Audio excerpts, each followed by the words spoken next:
தந்தி தொலைக்காட்சி நேயர்களுக்கு வணக்கம். நல்லதை சொல்வோம், நல்லதை செய்வோம், நல்லதே நடக்கும்.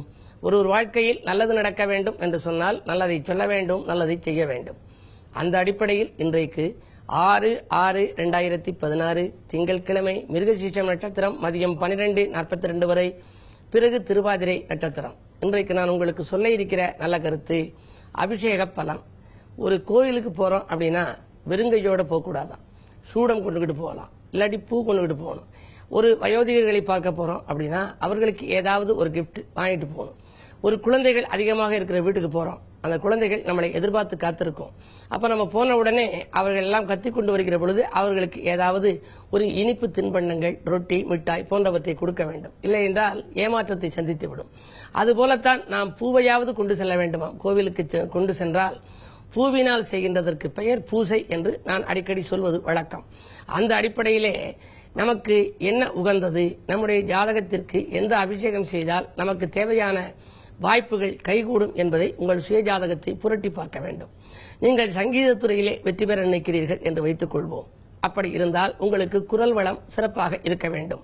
குரல் தான் உங்களுக்கு மூலதனம். அப்படி குரல் வளம் சிறப்பாக இருக்க வேண்டும் என்று சொன்னால் இறைவனுக்கு தேனால் அபிஷேகம் செய்து பார்க்க வேண்டுமாம். தேனால் அபிஷேகம் செய்து பார்த்தால் நல்ல புத்தி கூர்மை ஏற்படும், குரல் வளம் நன்றாக வரும் என்று சொல்லி வைத்திருக்கிறார்கள். இப்படி ஒவ்வொரு தேவைகளையும் நாம் அறிந்து கொண்டு செயல்பட வேண்டும். நிறைய கடன் இருக்கிறது, எனக்கு நிறைய கடன் கப்பி இருக்கு, நான் எப்ப செட்டில் பண்ண போறேன் அப்படின்னு சொல்லி சில பேர் என்னிடம் ஆலோசனை கேட்பார்கள்.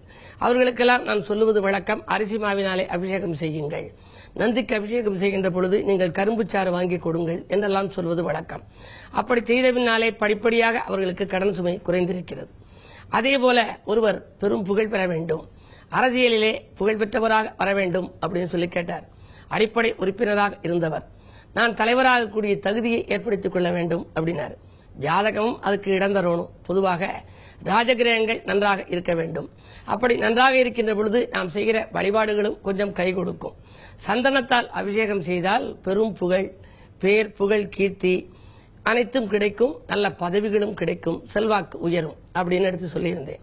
அதன் பிறகு அவர் சந்தன அபிஷேகங்கள் எந்த கோவிலுக்கு சென்றாலும் அபிஷேக நேரத்திலே கொடுப்பார்.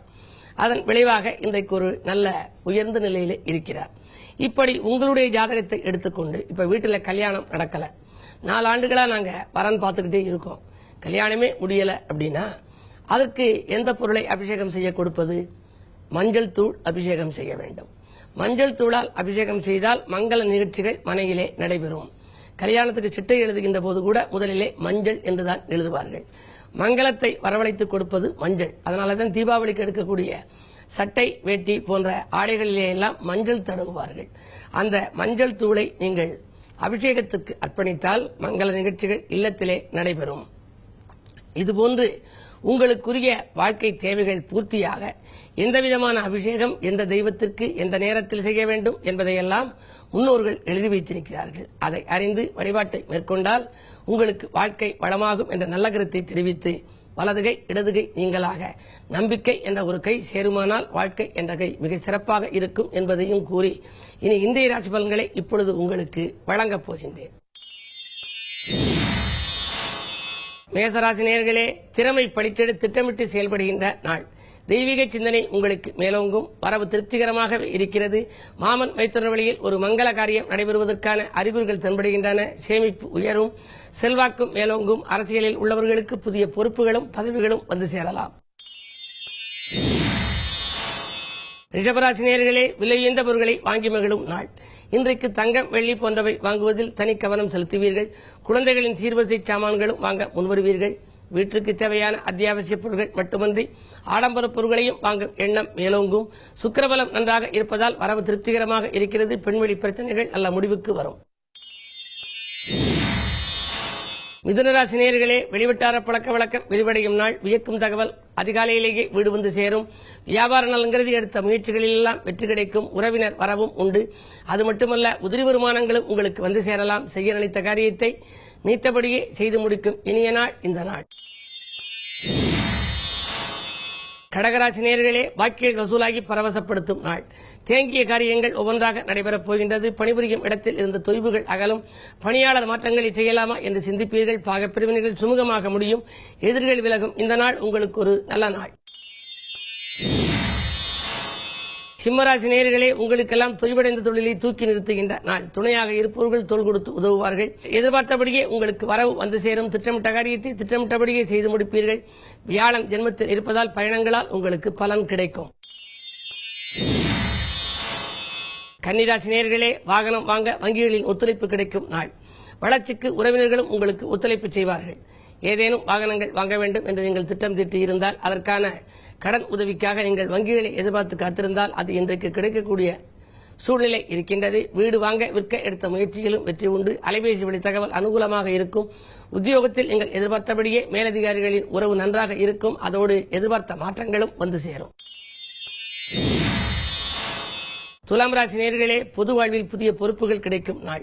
புனித யாத்திரைகளை மேற்கொள்ள வேண்டும் என்று நீங்கள் விரும்புவீர்கள். மக்கள் நலன் கருதி நீங்கள் எடுத்த முயற்சிகளில் எல்லாம் உங்களுக்கு வெற்றி உண்டு. பாதியில் என்ற பணி மீதியும் தொடரும். இடத்தால் லாபம் கிடைக்கும். வாகன மாற்றம் செய்ய வேண்டும் என்ற எண்ணம் மேலோங்கும் நாள் இந்த நாள். விருச்சிக ராசி நேயர்களே, உங்களுக்கு சந்திராஷ்டமம். அனுசரித்து செல்வதன் மூலமே ஆதாயம் கிடைக்கும் நாள். ஆன்மீக சிந்தனை மேலோங்கும். எதை தொட்டாலும் அதற்கு கொஞ்சம் தாமதம் ஏற்படுகிறது என்று கவலைப்படுவீர்கள். இருந்தாலும் குருவின் பார்வை 2இல் இருப்பதால் பணவரவு திருப்திகரமாகவே இருக்கிறது. மன நிம்மதி கொஞ்சம் குறைவாகவே இருக்கலாம். இருந்தாலும் இன்றைக்கு கிழமையின் அடிப்படையில் திங்கள் என்பதால் அம்பிகை வழிபாட்டில் ஆர்வம் காட்டுங்கள். இன்பங்கள் எல்லாம் இல்லம் தேடி வந்து சேரும். தனுசு ராசி நேயர்களே, உங்களுக்கெல்லாம் தன்னம்பிக்கையை தளரவிடாமல் பார்த்துக் கொள்ள வேண்டிய நாள். தனவரவு திருப்திகரமாகவே இருக்கிறது. தக்க பலன்கள் உங்களுக்கு வந்து சேரும். விஐபிக்கள் வீடு தேடி வந்து உதவிக்கரம் நீட்டுவார்கள். புதிய முயற்சிகளிலும் உங்களுக்கு அனுகூலம் உண்டு. நேற்று பாதியில் இந்த பணி இன்று மீதியும் தொடரும். திட்டமிட்ட காரியம் திட்டமிட்டபடியே நடைபெறும் என்றாலும் கூட மாலை நேரத்தில் ஒரு பெரும் விரயம் உண்டு. அதை சமாளிக்கும் ஆற்றலும் உங்களுக்கு உண்டு. மகர ராசி நேயர்களே, வெற்றிக்கனியை எட்டிப்பிடிக்கும் நாள். வியக்கும் தகவல் வீடு வந்து சேரும். விடிகாலையிலேயே நல்ல தகவல் உண்டு. மருத்துவ செலவுகள் குறையலாம். மாற்று மருத்துவத்தால் உடல்நலம் சீராகும். புதிய முயற்சிகளிலும் உங்களுக்கு வெற்றி கிடைக்கலாம். உறவினர்களின் ஆதரவோடு உங்கள் பணியை தொடரும் நாளாக இந்த நாள் அமையப் போகின்றது. கும்பராசி நேயர்களே, பற்றாக்குறை அகலும். பணவரவு கூடும் நாள். திட்டமிட்ட காரியங்கள் திட்டமிட்டபடியே செய்து முடிப்பீர்கள். பாசம் மிக்கவர்களின் நேசக்கரம் உங்களுக்கு கிடைக்கும். தொழில் முன்னேற்றம் உண்டு. தொல்லை தந்த எதிர்களெல்லாம் விலகுவார்கள். ஆன்மீக நாட்டம் அதிகரிக்கும். அன்றாட வாழ்க்கை நன்றாக அமைய நீங்கள் எடுத்த முயற்சிகள் கைகூடும். வெற்றிக்கனியை எட்டிப்பிடிக்கும் நாளாக இந்த நாளை கருதலாம். மீனராசி நேயர்களே, உங்களுக்கெல்லாம் உணர்ச்சி வசப்படுவதன் மூலம் உள்ளத்தில் அமைதி குறையும் நாள். ஊர் மாற்ற சிந்தனைகளும் இடமாற்ற சிந்தனைகளும் மேலோங்கும். உங்கள் ராசிநாதன் 6இல் இருப்பதால் உத்தியோகத்தில் திடீரென மாற்றங்கள் வரலாம். 2ஆம் இடத்திற்கு அதிபதி செவ்வாய் வக்ர இயக்கத்தில் இருப்பதால் கோபத்தை குறைத்துக் கொள்ளுங்கள். முன்கோபத்தின் விளைவாக முன்னேற்றத்திற்கு தடைகள் ஏற்படலாம். விலையுந்த பொருட்களை கையாளுவதிலும் கொஞ்சம் கவனம் செலுத்துங்கள். மேலும் விவரங்கள் அறிய தினத்தந்தி படியுங்கள்.